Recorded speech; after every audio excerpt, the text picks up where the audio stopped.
Hello everyone, welcome to my channel. Please subscribe and keep watching more details. Brooke drops an absolute bomb on Ridge and Electra's stalker comes to Los Angeles. Today on The Bold and the Beautiful, Electra is happy to see Remy. Carter tells Hope he's doing all of this for her, and Brooke spills the beans. All products and services featured are independently chosen by editors. However, soaps.com may receive a commission on orders placed through its retail links, and the retailer may receive certain auditable data for accounting purposes. At the cabin, Brooke overhears Carter and Hope talking about going behind Ridge's back and making Carter manager. Ridge and Steffy have no idea that when they signed the papers they gave him full control of the company.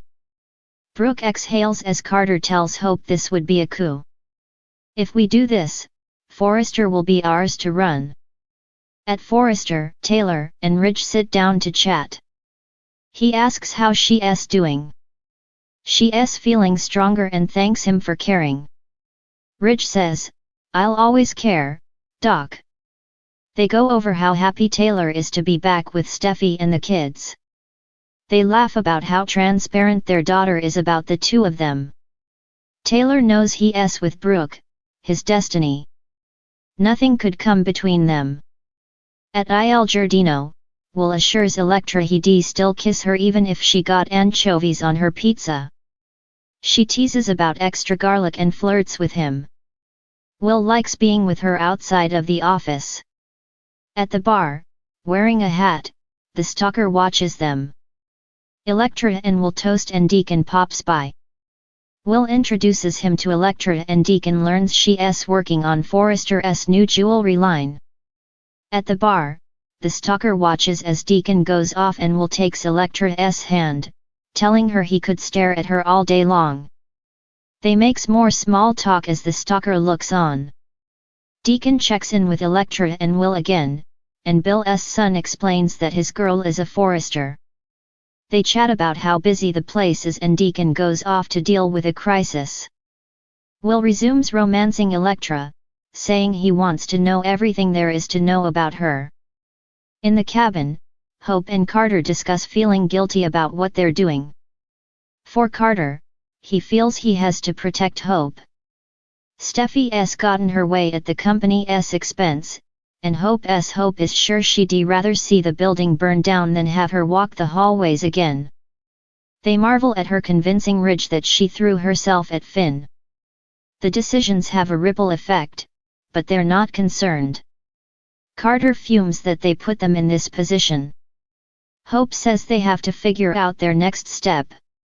Carter asks, "Can we do this? Can we take over Forrester?"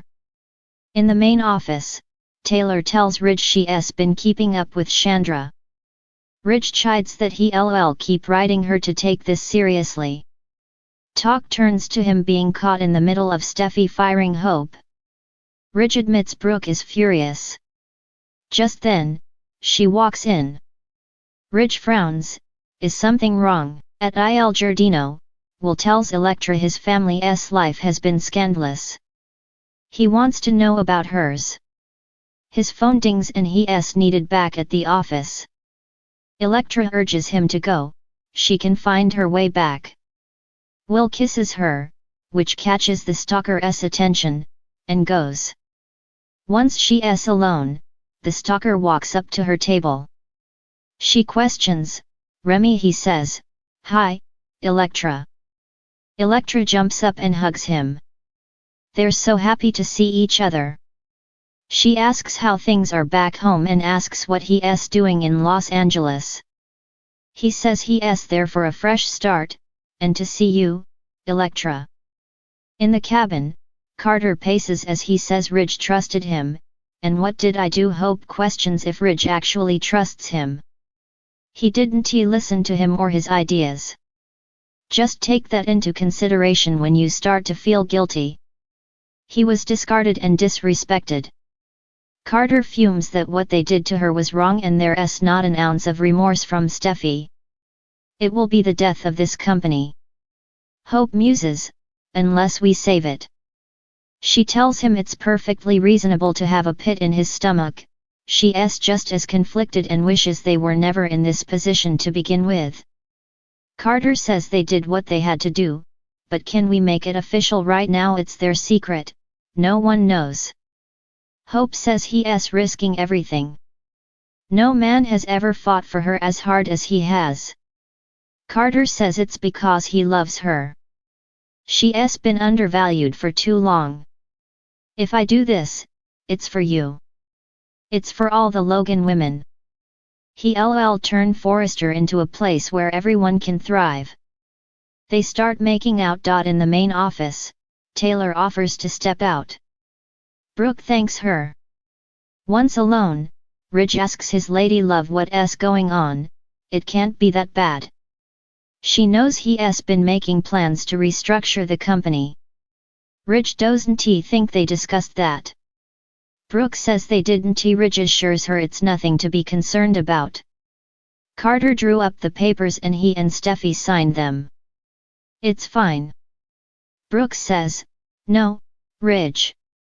It's not fine. It's not fine at all. Ridge tells Brooke that the LLC is good for them. It's nothing to worry about. It's a done deal. Brooke tells him there's something he needs to know.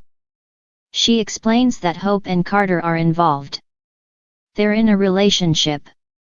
Ridge supposes that explains him defending her.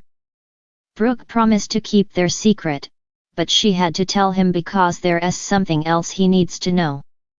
She went to the cabin and overheard Carter and Hope discussing the LLC papers. She warns this will come as a shock. You do realize that Carter's name was on those papers as well, right? Ridge shrugs that he's the tax guy. He doesn't question him and trusts him completely. Brooke says, well, maybe you shouldn't. Ridge asks what's going on here. Brooke says it's her understanding that when he and Steffy signed those papers, he gave Carter full authority over Forrester Creations and over him too. Ridge says they're in full control. Brooke protests. She hates to say this because her daughter is involved, but Carter pulled a coup. When Ridge and Steffy signed the papers, it was a setup. He played you. Oh my God, what he did was horrible. And now Carter has full control of Forrester Creations.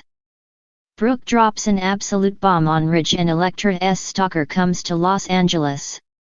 The warm Los Angeles sun filtered through the towering windows of Forrester Creations, casting a golden hue over the design studio.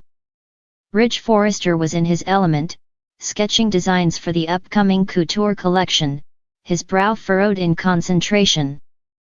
His wife, Brooke Logan, stood in the doorway, her presence commanding yet hesitant. She was dressed in a crisp white blouse and tailored pants, but her expression betrayed unease. Ridge, Brooke said softly, her voice slicing through the quiet hum of the workspace. He glanced up, his piercing eyes immediately scanning her face for clues. Brooke, what's wrong? She stepped inside, her heels clicking against the polished floor. We need to talk. And it's serious. Ridge set his sketchpad aside, a hint of worry creasing his forehead. You're scaring me. What's this about? Brooke took a deep breath, summoning every ounce of her strength. It's about something I've been keeping from you, something that could change everything. Ridge's jaw tightened.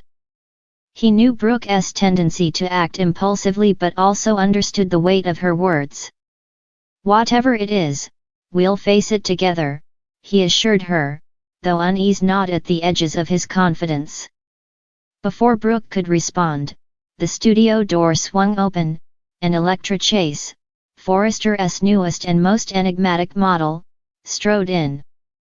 Her raven black hair tumbled over her shoulders, and her emerald eyes shimmered with intensity. Elektra was a rising star, her ethereal beauty and magnetic charm making her the talk of the fashion world. But there was something shadowy about her, a mystery Ridge had noticed but never dared to question. Am I interrupting? Elektra asked, her voice sultry yet detached. Yes, Brooke replied firmly, her gaze unwavering. But you're here now, so you might as well stay. This concerns you too. Ridge's confusion deepened. What on earth is going on, Brooke? Brooke hesitated, her eyes flickering between Ridge and Electra. I've uncovered something, she began. Electra, you have a stalker. And they're in Los Angeles. Electra's confident demeanor faltered for a moment, replaced by a flicker of fear. A stalker that's ridiculous. It's not, Brooke insisted. I overheard security talking about someone tailing you at events. And then there were the anonymous notes sent to Forrester. Ridge's protective instincts flared. Why wasn't I told about this?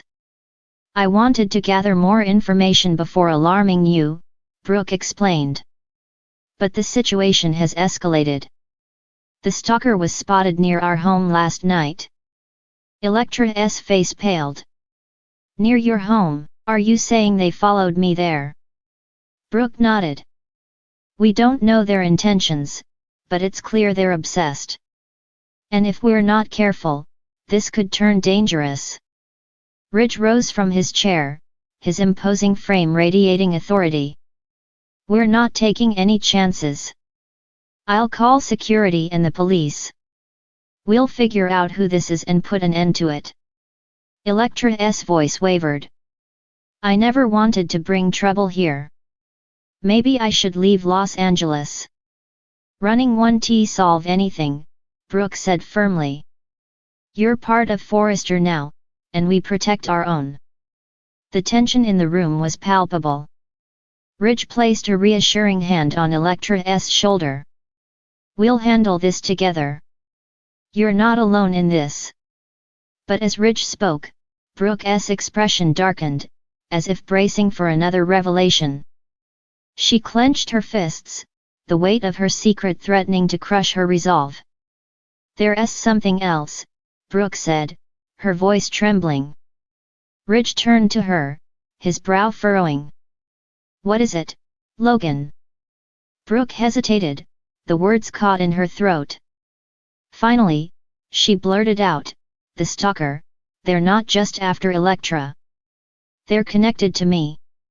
Ridge froze. What are you talking about?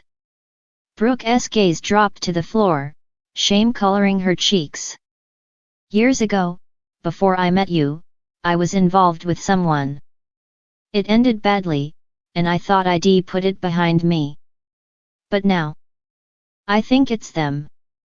They've resurfaced, and they're using Electra to get to me. The room fell silent, the gravity of Brooke's confession sinking in. Ridge's mind raced, piecing together the fragments of her story. Who is this person, he demanded. Brooke shook her head, tears welling in her eyes. I don't know their real name. I only knew them as Alec. They were charming at first, but they became controlling, manipulative. I left them, changed my number, and moved on. But now it seems they never did. Electra's voice was barely a whisper. You think your past is putting me in danger? I'm certain of it, Brooke said. I didn't connect the dots until recently, but the notes, they mentioned things only Alec would know. And the timing of your arrival at Forrester, it's too much of a coincidence. Ridge's face hardened, a storm brewing in his eyes. We'll track this Alec down and make sure they never come near you or Electra again. But even as Ridge spoke, a chilling realization gripped Brooke. Alec was no ordinary stalker. They were clever, calculating, and utterly relentless. This wasn't just a personal vendetta, it was a game. And Brooke, Ridge, and Electra were all unwitting players. That evening, as the city skyline glittered under a blanket of stars, a figure lurked in the shadows outside Forrester Creations.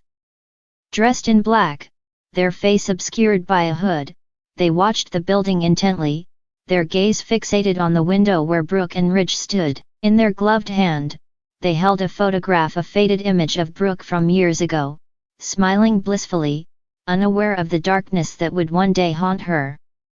The figure traced Brooke's face with a finger, then turned their attention to another photograph, this one of Electra, taken candidly at a recent fashion event. A sinister smile curled beneath the hood as they slipped both photos into their pocket. "I'm closer than you think," they murmured, their voice dripping with malice. As they disappeared into the night, the first act of their twisted plan was already underway. And for Brooke, Ridge, and Electra, the storm was only beginning.